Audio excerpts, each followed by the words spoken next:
சினிமாவுக்கு வரும்போது இது எல்லாருக்குமே தெரிஞ்ச விஷயம் தான். இந்த பழைய கதை தான். நான் ஃபேஸ் பண்ணாத விமர்சனங்கள் இல்லை, நான் ஃபேஸ் பண்ணாத அவமானங்கள் இல்லை, இந்த மாதிரி நிறைய காயங்கள் அதெல்லாம் தாண்டி தான் வந்திருக்கிறோம்.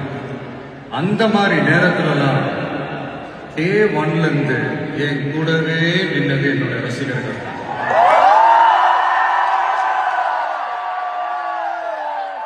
ஒரு நாள் 2 நாள் இல்லைங்க, கிட்டத்தட்ட ஒரு 30-33 வருஷத்துக்கு மேல என் கூடவே நின்றுக்கிறாங்க. அதனாலதான் நான் என்ன டிசைட் பண்ணேன்னா, அடுத்த 30-33 வருஷத்துக்கு அவங்களோட நான் நிக்கிறேன்னு முடிவு.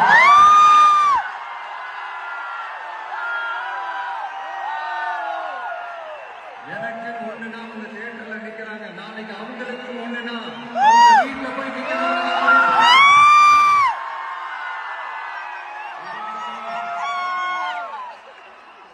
எனக்காக எல்லாத்தையும் விட்டு கொடுத்த என்னுடைய ரசிகர்களை